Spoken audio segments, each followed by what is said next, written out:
The lord, హల్లెలూయా. ఏదైనా వాక్యము 2వ తారీఖు 2వ నెల 2026వ సంవత్సరం.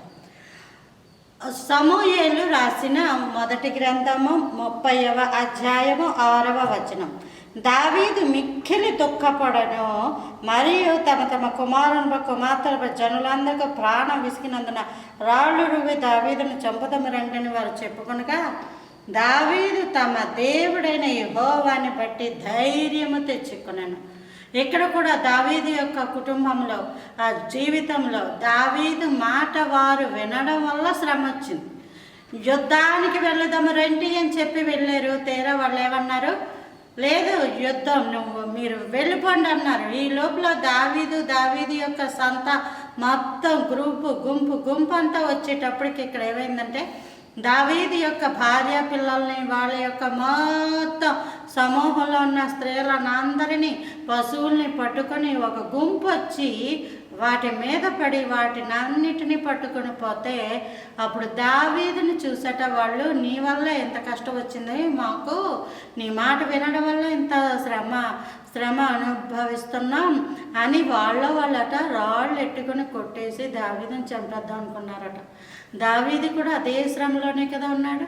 దావీదు ఏమన్నా సంతోషంగా ఉన్నాడా? కాదు కదా, అదే శ్రమలో ఉన్నాడు. దావీదుని ఆదరించాల్సిన వ్యక్తులే దావీదుని రాళ్ళు పెట్టి కొట్టి చంపేద్దాము అనుకున్నప్పుడు దావీదుకి ఎక్కడ నుంచి సహాయము రాలేదు. మరి ఎక్కడి నుంచి వచ్చిందంటే, యెహోవా యొద్ద నుంచి. ఎక్కడుంది? దావీదు తన దేవుడైన యెహోవాను బట్టి ధైర్యము తెచ్చుకొనెను. దావీదు పెడితే వాళ్ళందరూ తిన్నారు. దావీదు వల్ల శ్రమ వచ్చేటప్పటికి రాళ్ళు రువి చంపేద్దామనుకున్నారు. ఒకవేళ ఈరోజు ఈ వర్తమానం వింటున్న నీవు, పలానా వాళ్ళు ఉన్నారు, నేను పెట్టాను వాళ్ళకి, వాళ్ళు ఏదో సహాయం చేస్తారు అనుకుంటున్నావేమో. మనుష్యులందరూ కూడా పెడితే తింటారు తప్ప, నీ వలన వాళ్ళకి ఒక్క ఆపద వస్తే నీ పీడ ఎలాగ విరగొట్టేసుకుందాం, నీ నుంచి ఎలా దూరం అయిపోదాం, నీ నుంచి ఎలాగ విడిపోదామని రకరకాల ఆలోచనలు చేస్తారు. ఇంకా పైగా నిన్ను చంపేద్దామని కూడా ఆలోచించేటంత దుర్మార్గులు. పెడితే తింటారు కానీ ఇంత శ్రమ అనుభవించడానికి ఒప్పుకోరు.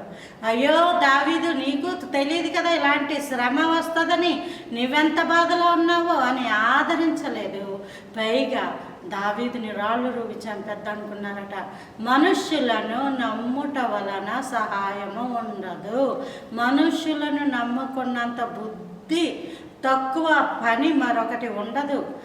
ఏదైనా దేవుని కృప. ఎవరన్నా నీతో మాట్లాడారంటే దేవుని కృప, ఎవరన్నా నీకు సహాయం చేశారు అంటే దేవుని కృప, దేవుడు అట్టి కృప అన్నమాట.